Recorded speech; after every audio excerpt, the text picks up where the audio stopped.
Bonjour, bienvenue dans cette nouvelle émission Quoi de neuf. Aujourd'hui, je reçois M. Lucien Salibert, le maire de la belle commune du Mont-Nevers, la commune où réside d'ailleurs mon ami Mawa. Donc, je lui fais un petit coucou au passage.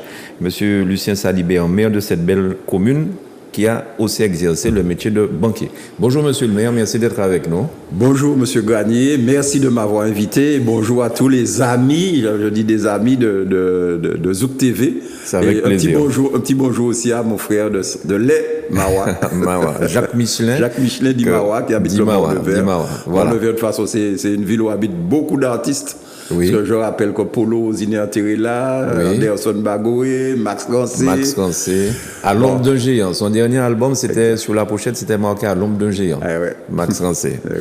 Voilà, ben très bien. Un petit coucou aussi à Kali en ce moment qui impacte. Enfin, bon, il a eu un accident de cheville. Donc là, il est pour l'instant cloué sur un lit. Donc, force et courage aussi. Bon établissement à toi, Kali. Ouais. Alors, monsieur le maire, je vous ai entendu sur un des médias dernièrement parler du PADDMA. C'est-à-dire, est-ce que vous pouvez nous expliquer ce que c'est? Il semblerait que ce soit un schéma qui remplace le SAR. Voilà. Si vous pourriez expliquer un petit peu à la population. Le PADDMA, c'est le plan d'aménagement et de développement durable de la Martinique. Bon, il faut savoir que chaque commune, dans son plan local d'urbanisme, la première partie, c'est le plan d'aménagement et de développement durable, ce qu'on appelle le PADD. Donc, chaque commune a son PADD, plan d'aménagement et de développement durable. Et c'est ce document qui permet aux conseillers municipaux et à la commune d'essayer de décider quelle sera la commune qu'ils veulent avoir dans les 15-20 ans. Donc, sur les infrastructures, sur les développements, sur les désenclavements, sur les constructions, tout ce qui peut concerner le développement de la commune. Dans les 10 ou 15 années à venir, c'est ensemble que le conseil municipal décide de ça. Quelles sont les terres constructibles, quelles sont les terres agricoles, etc. Mais malheureusement, nous n'avons pas les pleins pouvoirs dans ce PADD, dans ce PLU. Les gens qui décident pour nous aujourd'hui, c'est un organisme qui s'appelle CDPNAF. C'est très long, c'est pas la peine de retenir tous les sigles, mais c'est la CDPNAF. Disons que je vais dire globalement les personnes publiques associées. Donc l'État en tête, c'est eux qui décident, qui ont la décision finale. Donc nous sommes en délibération avec eux de notre commune. Nous leur exposons ce que nous voulons et c'est eux qui, après analyse, nous disent si oui ou non ils sont d'accord. Et c'est eux qui ont le dernier mot. Ils ne sont pas consultatifs, ils sont décisionnaires. Mais ça se passe entre la commune et l'État, disons les personnes publiques associées. Aujourd'hui, on nous conseille de passer du stade de la commune au stade de l'intercommunalité. Donc la CACEM, nous c'est Cap Nord, l'Espace Sud. On nous conseille de faire un PLU intercommunal, donc qui sera géré par la communauté d'agglomération. C'est ça. Donc vous perdez vous allez perdre votre pouvoir. En quelque part, évidemment, même s'il y a des maires qui appartiennent à la communauté d'agglomération, mais ce sont des administratifs de cette collectivité qui vont travailler sur le dossier. D'accord. Après ça, un deuxième niveau, on nous propose maintenant de faire un PADD Martinique. Donc je comprends que ça soit nécessaire d'un tout petit pays d'avoir quelque chose de cohérent sur l'ensemble du tout petit pays, 49 000 km², bon, 1000 sur 80 sur 40, bon. Bref, je peux comprendre ça. Mais le danger, c'est que nous sortons de notre décision de la commune pour monter à la décision de l'intercommunalité et puis pour monter maintenant à la décision de la CTM. D'accord. Ça veut dire que la décision du maire s'éloigne de plus en plus de lui. C'est ça. Donc, et c'est vous qui connaissez votre terrain. Et c'est nous qui connaissons le terrain. En plus, même à ce niveau-là, nous ne sommes pas sûrs que même si c'est la CTM qui présente, il y a un organisme toujours d'État qui a jusqu'ici le dernier mot. Donc le maire de Casse-Pilote était monté, monsieur Monplaisir, il était monté à Paris quand le président nous avait invités pour dire au président de la République, monsieur Macron, en France, les personnes publiques associées ont un rôle consultatif. Les maires ont un rôle décisionnel. C'est ça. Donc, nous voulons absolument qu'on nous donne le pouvoir de décider chez nous. Sur ce plan-là. Et jusqu'ici, ça n'est pas fait. Donc, ce que vous dites, monsieur le maire, en France, c'est une autre mesure. Une autre mesure. Ils sont simplement consultatifs. D'accord. Alors que chez nous, ils sont décisionnaires. Donc nous avons dit, nous maires, que nous voulons que la décision nous revienne comme en métropole. Bien sûr. Bon, on nous a dit que c'était à l'étude, jusqu'ici on n'a aucune décision. Ce qu'il faut comprendre, c'est que nous ne sommes pas contre un projet global pour la Martinique qui soit cohérent, qui soit bien coordonné, mais nous ne voulons pas que les décisions que nous essayons de prendre avec nos conseils municipaux au niveau des communes nous échappent de trop loin, puisqu'il y a déjà 2 autres étapes. C'est ça. Le millefeuille se refait, puisque maintenant on nous dit qu'il faut passer au stade de l'intercommunalité, et de l'intercommunalité, il va falloir passer au stade de la CTM. Donc, moralité, nous voulons bien, mais nous voulons qu'on puisse respecter ce que nous disons, nous, conseils municipaux, ce que nous disons au niveau de notre commune. D'accord. Nous voulons avoir la priorité dans nos décisions. Alors, cette décision n'est pas encore actée de toute façon. Non, bien sûr, c'est une étude que la CTM vient de lancer à 3 mois de sa fin de vie. Oui. Mais peut-être que ça ne va pas aller plus loin ou encore. Non, peut-être que c'est une idée. C'est une idée qui peut peut-être faire son chemin. Mais il faut qu'on puisse bien travailler en coordination, qu'on puisse bien travailler en concertation pour que les maires aient toujours l'impression d'avoir une mainmise avec leurs conseils municipaux sur le terrain, puisqu'ils sont des hommes de terrain. D'accord. Alors, Mont-Nevers, c'est une commune essentiellement agricole, Absolument. Je présume. Dans notre PADD, justement, nous avons pris la décision de conserver notre commune comme commune rurale. Rurale, d'accord. Nous avons au Mont-Nevers, à l'époque, il y avait 5 roumeries où il y avait de la canne qui était plantée un peu partout sur le Mont-Nevers. Bon, depuis, vous savez, les années 60-62, quand la canne est morte, elle a été remplacée par la betterave, le bimidum s'est créé, les gens sont partis, les terres sont devenues en jachère. Et aujourd'hui, ces terres sont classées dans le PLU et par l'ONF, par l'ADIAL, comme terres boisées protégées. D'accord. Aujourd'hui, nous avons le problème de la chlordécone. Ce que nous souhaitons, c'est que nous puissions faire, des désenclavements agricoles pour permettre aux agriculteurs d'arriver sur ces terres avec leurs voitures, récolter, planter, repartir avec, des désenclavements. Mais en plus, nous essayons de faire en sorte, avec l'État, aidé en cela, j'espère, par la CTM, nous essayons de faire en sorte que les terres boisées protégées, qui étaient des anciennes terres agricoles, et qui n'ont pas de chlordécone, que ces terres soient restituées aux agriculteurs. Alors justement, vous n'avez pas été impacté par la chlordécone? Non, Dieu merci, nous n'avons pas eu de bananes au Mont-Nevers, nous avons plutôt de la canne et puis des petits jardins créoles. C'est ça. Des petits jardins créoles. Bon. Donc on peut manger la dachine du Mont-Nevers sans problème. Vous pouvez monter aujourd'hui sans problème. Vous pouvez aller le samedi matin sur le marché du Mont-Nevers. Des gens sortent du Marin, de Trinité, de partout, pour venir s'arracher dès 6 heures du matin les petits produits qui se font sur la commune du Mont-Nevers. C'est pour ça que dans l'objectif, nous voulons absolument redonner de la terre aux agriculteurs et leur permettre de construire en quantité pour nourrir sainement notre population. Mont-Nevers, c'est combien d'habitants, monsieur le maire? C'est environ 2000. On nous donne 1800 et des poussières, mais vous savez, il y a des quartiers résidentiels où les gens viennent, repartent le week-end, et vous ne les voyez pas, ils ne sont pas comptabilisés. Donc, disons que nous avons une commune d'environ 2000 habitants. 2000 habitants, c'est plus que le Prêcheur, c'est plus que Grand-Rivière. Oui. On a l'impression que Mont-Nevers... Jusque-là, nous étions supérieurs à Grand-Rivière, Macouba, Prêcheur, Bellefontaine. La Joupa nous a rejoints. Maintenant, on est à quelques personnes près.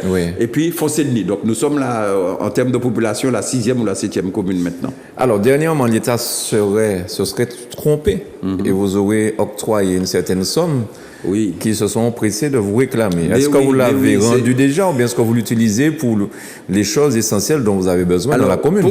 Justement, nous sommes en une période où nous allons présenter nos résultats, ce qu'on appelle le compte administratif de la commune sur l'année dernière. Donc, nous sommes en train de passer un certain nombre d'écritures et nous avons préféré, nous, honnêtement, rembourser en une seule fois. Parce que j'aime bien savoir... Là, c'est le banquier qui parle. Oui, j'aime bien savoir que... Non, mais le banquier, normalement, aurait dû dire que donnez-moi ça sur 12 mois, comme ça, ça me fait de la trésorerie. Oui, c'est vrai. Mais comme nous avons, pour l'instant, un petit peu de trésorerie, nous avons préféré remettre à l'État ce qui lui appartient et puis apprendre à travailler sur ce que nous avons. Bon. Donc, et puis pour équilibrer, parce qu'ils nous ont fait un petit peu de pression quand même, il faut le dire, pour nous dire, nous voulons passer l'écriture. Bon, là pour l'instant, l'association des maires est en train de négocier pour voir dans quelle mesure on peut étaler ce remboursement-là pour les communes. Parce que quand ça tombe dans une caisse et que la caisse est déjà vide, c'est difficile de le faire ressortir. C'est difficile de le faire ressortir. Donc on demande un étalement c'est ce que les communes demandent. Nous, on a choisi la solution de régler en une fois.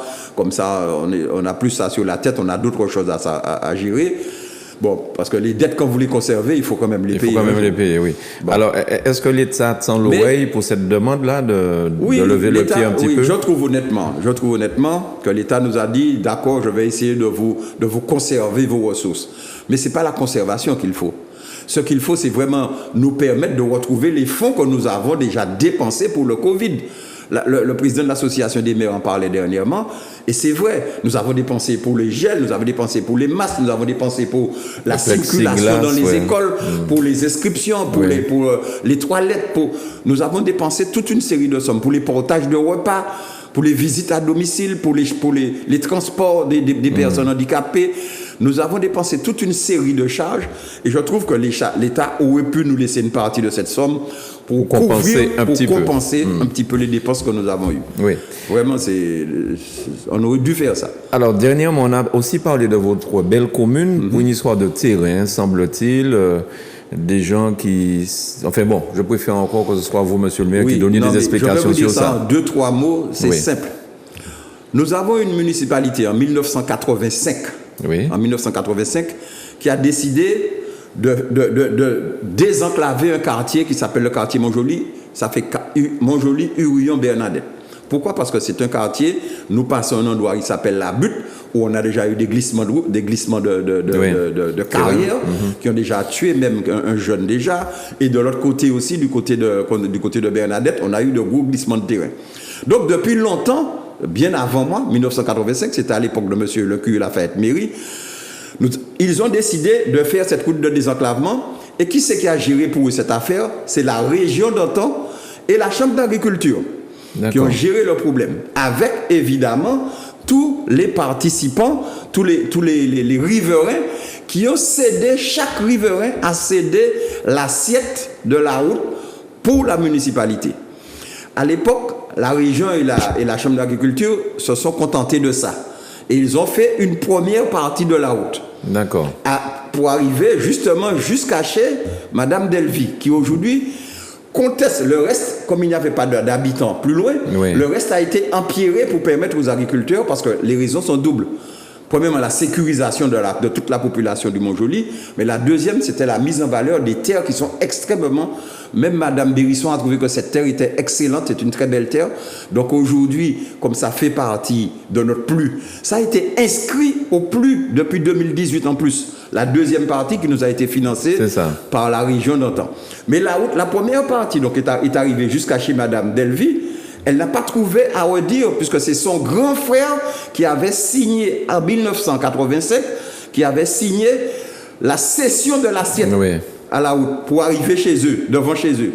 Donc elle n'a rien à trouver à redire. Aujourd'hui, où la partie empirée, nous voulons la bétonner, elle n'est plus d'accord. La route que son frère a cédée est devenue subitement une voie privée, alors que nous entretenons ça depuis 1987.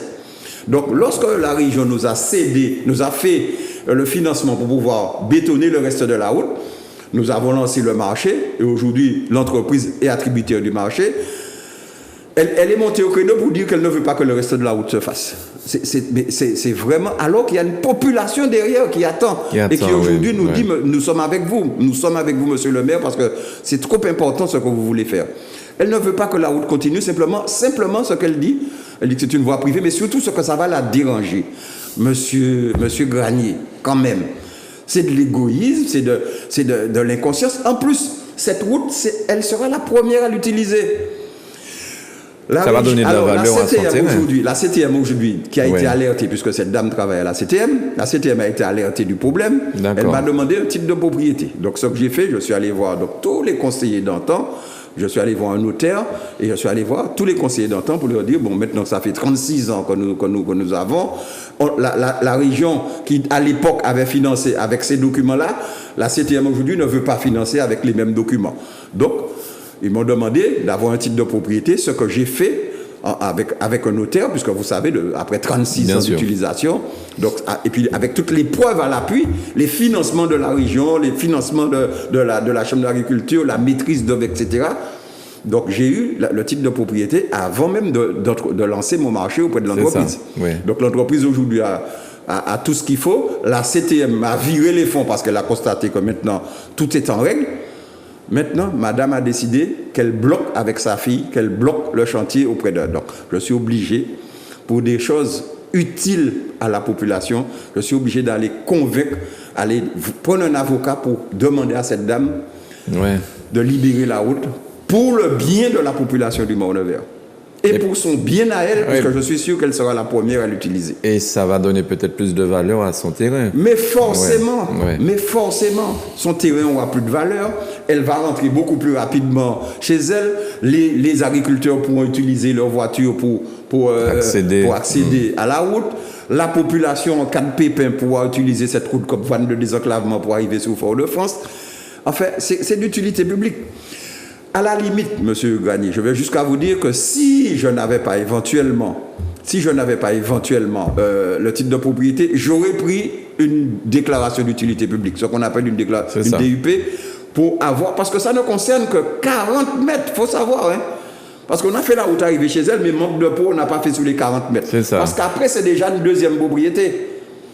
C'est déjà une deuxième, mais ça ne concerne qu'une quarantaine de mètres. Bien. C'est tout. Quand même. Quand vous me dites que ça va vous déranger, je disais à Moun, mais les gens qui habitent là, et puis il y aura combien de personnes qui vont passer par là? Moun, c'est le mouvement de l'Olivier Bérisson. C'est le mouvement d'Olivier Bérisson. Je leur disais, mais quand on habite Trénel, et puis que la rocade passe avec des gens matin, midi et soir auprès de votre tête, ça n'a rien à voir avec quelqu'un qui habite à 40 mètres de la route et puis qui dit que ça va la déranger. En plus, nous avons fait une réunion avec la famille. Nous lui avons demandé à elle qu'est-ce qu'elle voulait qu'on fasse pour elle. Un mur anti-bruit, une clôture végétalisée, qu'est-ce qu'elle veut? On lui a dit, puisque l'entreprise nous a dit, monsieur, j'ai déjà le marché, je peux faire des petites choses pour les gens qui sont les riverains, s'il y a un problème, dites-moi. Donc je suis allé leur dire, mais qu'est-ce que vous voulez? Dites-moi ce que vous voulez. L'entreprise est prête à faire pour vous, dites-moi. Si ça vous gêne vraiment et que c'est un mur anti-bruit, je vais le faire. Si c'est une clôture avec végétalisée, je vais le faire, mais dites-moi. D'accord. Donc ça va en s'arrangeant. Elle, ce qu'elle veut, c'est que la route ne passe pas. Ah, carrément. Ouais, carrément. Voilà. En disant, alors qu'elle dit maintenant que c'est une route privée, alors que son frère, et en plus, chose importante, Madame Viviane Delvy n'est pas propriétaire. Elle n'est pas propriétaire. D'accord. La propriétaire, ce sont ses demi-sœurs. Ce sont ses demi-sœurs, d'accord. Ce sont ses demi-sœurs qui sont propriétaires. Elle n'est pas propriétaire. Bon. Ben, je pense que tout ça va rentrer dans l'ordre. Alors, les élections à la CTM, c'est bientôt, au mois de juin. Oui. Est-ce que vous êtes courtisé pour être sur une liste? Est-ce qu'on vous a déjà vu? Monsieur Gagné, je suis un homme fidèle. Je n'ai rien à reprocher. J'ai perdu les élections parce que je faisais partie de PMN. Le projet, on a fait peut-être des erreurs. Si la population n'a pas voté pour le PMN, c'est parce qu'il y a eu probablement, nous avons fait peut-être des fautes ou nous avons des choses que nous n'avons pas fait suffisamment. Je suis un homme fidèle, je reste fidèle à ma liste. Je suis à l'Alliance et je le dis ouvertement. Je reconnais qu'il y a de bons candidats à côté. Hein. Il y a des gens, même ce sont des amis. Philippe Joc, mon collègue, les deux ont été mes collègues. Philippe Joc a été mon collègue, Daniel Robert a été mon collègue. Ce sont des amis. Donc vous ne m'entendrez jamais dire quoi que ce soit d'eux. Mais je dis que la Martinique avait besoin qu'on se réunisse avec toutes ces têtes et qu'on puisse faire quelque chose vraiment pour le pays. Franchement, ça me fait énormément de peine parce que ce sont des gens, s'ils mettaient peut-être chacun un petit peu leur orgueil de côté, on pourrait faire une très bonne liste. Parce que je suis sûr qu'ils ont les mêmes visées en termes de développement que celui que je défends aujourd'hui. Très bien. Voilà. Monsieur le maire, merci beaucoup, monsieur Salibert, Lucien Salibert. Merci d'être venu à Zouk Télévision. En tout cas, merci. Je vous en prie. Et je pense que je vais vous demander de revenir souvent parce que mais ça me fait plaisir. Ça change un petit peu. Non, mais vous savez, de temps en temps, la commune, la campagne n'a droit à la parole. Tout à fait. Merci beaucoup, monsieur le maire. En tout cas, merci et puis à bientôt. À bientôt. OK, merci. Merci à vous de nous avoir suivis. À très vite sur Zouk Télévision.